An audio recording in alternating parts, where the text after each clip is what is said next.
Hi guys, Chris here, and welcome to my channel. Today I'm going to talk to you about the books I read between November 24th and November 30th. First up, I read Malamander by Thomas Taylor, and I gave this book 3.5 stars. In this book, we follow Herbie, who works in the Lost and Found at a hotel. One day, a girl named Violet shows up and asks Herbie for his help finding out what happened to her parents, as they were staying in this hotel when she was a baby and they just disappeared one night and left her there. I listened to this on audiobook and I really did enjoy the audiobook. I liked looking at the physical book though, because it has some really interesting art in it. Like, I really like the illustrations in this book, and I think they definitely add to the story. So I kind of wish I had read it physically, or maybe read along as I was listening to the audiobook. I liked getting to see Violet and Herbie discover what happened to Violet's parents and how her being left at the hotel by herself came about. I like that the story is told from Herbie's point of view, as it adds an interesting perspective, as you don't quite know what Violet's up to. You know that Violet is saying that she's there to find out what happened to her parents, but you can't actually be sure. And it is interesting to see Herbie try to figure out what Violet's real deal is and whether helping her is the right thing to do. I think this is a quite interesting little middle grade, and I enjoyed reading it, and I definitely think I will check out the sequel at some point. Next up, I read Bursinger by Christopher Paolini, and I gave this book 3.75 stars. This is the third book in the Inheritance cycle, so I can't really say much about it.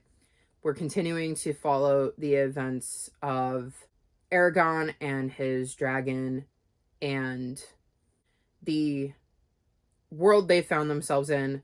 I'm still really enjoying their adventures and seeing how things are playing out for them.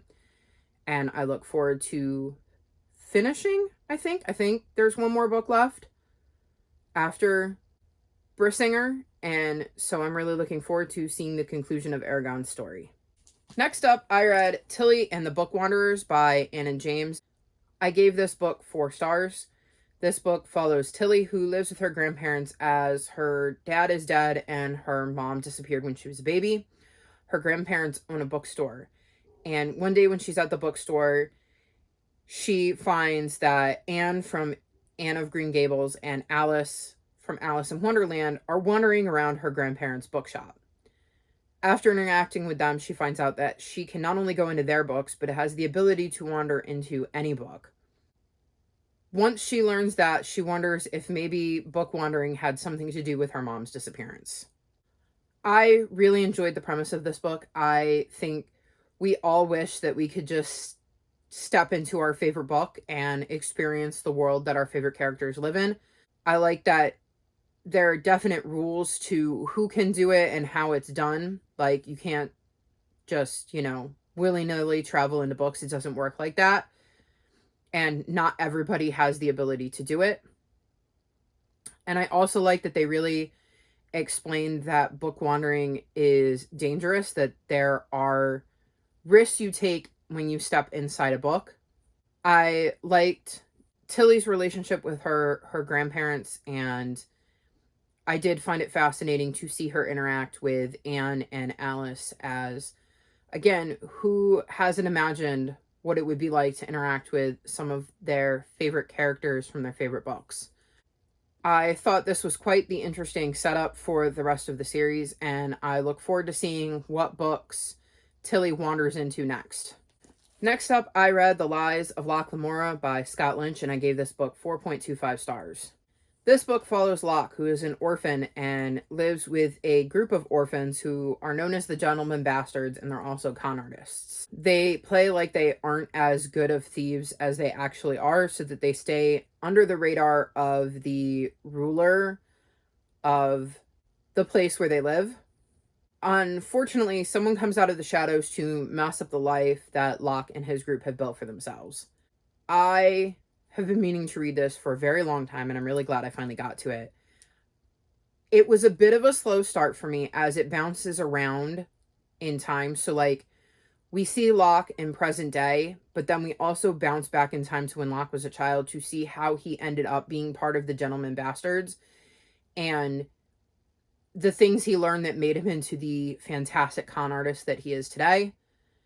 And I think that took a little bit to get used to the flow of that and to really get invested in the characters. But once I was invested, I was completely hooked, and I just wanted to know what was going to happen to Locke and his friends. This book pulls no punches. You normally can expect that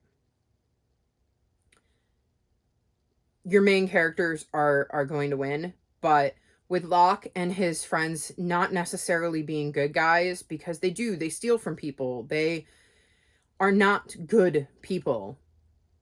You're never quite sure, like, and I think Scott Lynch does a really good job of making you realize that there could be consequences to their actions. These guys could get hurt. Like, when stuff goes down, it's not simple. Like, they don't just get away scot-free like you see in some other books.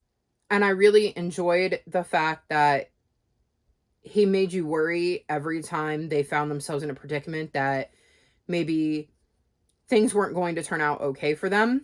And I like that it added a little bit of drama to the story. I will hopefully take less time in picking up the second book than I took before I picked up this one, because I really ended up enjoying this a lot more than I thought I was going to. Hi. What are you doing? Hi, Cloud. This is Cloudy. I don't know if you guys can see him. He's helping me film today. What a good boy.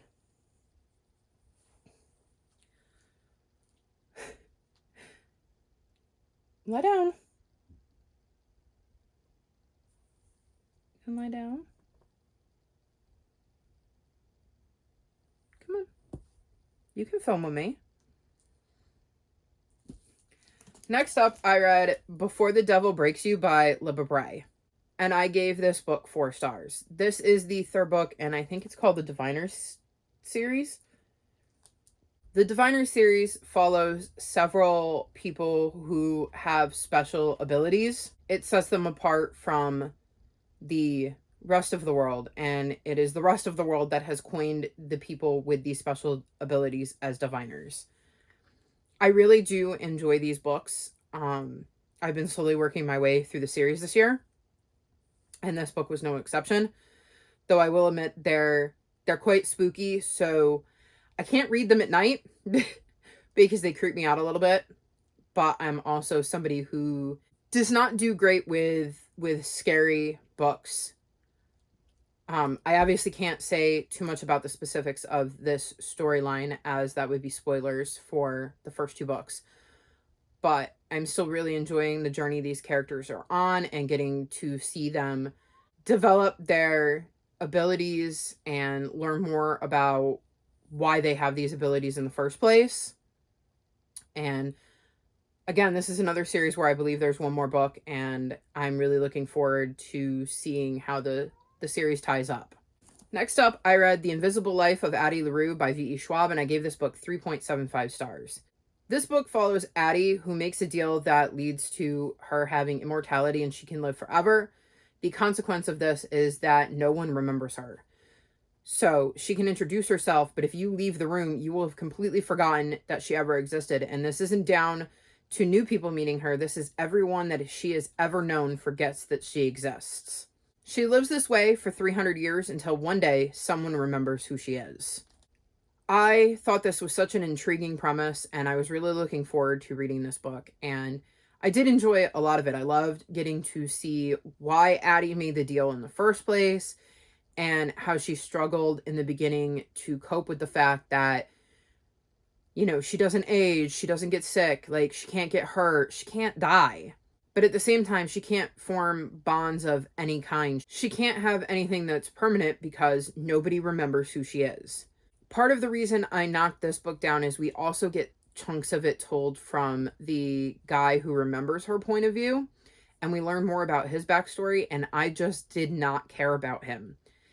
I was not invested in his story at all. And so that really brought the book down for me, because I was really enjoying Addie's story, but when we switched to his point of view, it was a struggle to get through his chapters. And then the ending of the book bothered me. I was not a fan of how the book ties up, and so I had to knock it down for that. But I did enjoy the parts about Addie, and if the book sounds intriguing to you, I would definitely suggest you check it out, as you may like the person that can remember her more than I did, and the ending may not bother you. So if the premise sounds intriguing, definitely pick it up and check it out, because like I said, there was a lot to like about this book. There were just a few things that bothered me. And lastly, I read Maya and the Rising Dark by Rena Barron, and I gave this book 3.75 stars. In this book, over summer break, Maya starts dreaming about a scary shadow man. She ends up talking to her friends about it, and they try to help her make sense of it and make her feel a little bit better about these scary dreams that she's having. It works until one day her dad disappears. Then her world is turned upside down as she finds she's a godling, and that her dad is the guardian of the veil between our world and the dark, and that the shadow man that she's been dreaming about really exists and lives in the dark and is likely the person behind her father's disappearance. She then decides she must do whatever she has to rescue her dad. I really enjoyed getting to see Maya's relationship with her friendship. I love a strong friendship group, and these three definitely have each other's backs, and they're all very, very different kind of characters. They each have their own point of view and feel very, very different, and it is the three of them working together that really gives Maya any hope of being able to rescue her dad.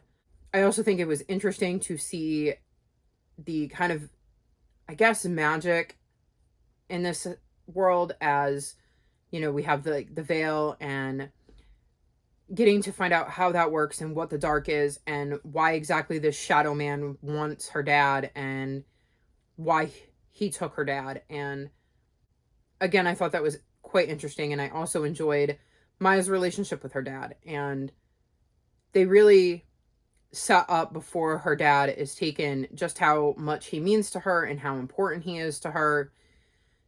And I think that makes you emotionally invested when her dad goes missing, and you are totally with Maya when she wants to go and find her dad no matter what the cost. I did quite like this book, and if there's a sequel, which I think there's going to be, then I definitely will be picking it up to see what happens with Maya and her friends next. So yeah, I really enjoyed this book, and look forward to reading more in this universe if there is some. So these are some of the books I've read recently. Have you guys read any of these books? If so, talk to me about them in the comments section below. If you've made it this far in the video, leave me some sea creature emojis in the comment section below. Like this video and subscribe to my channel, and I'll talk to you guys next time. Bye!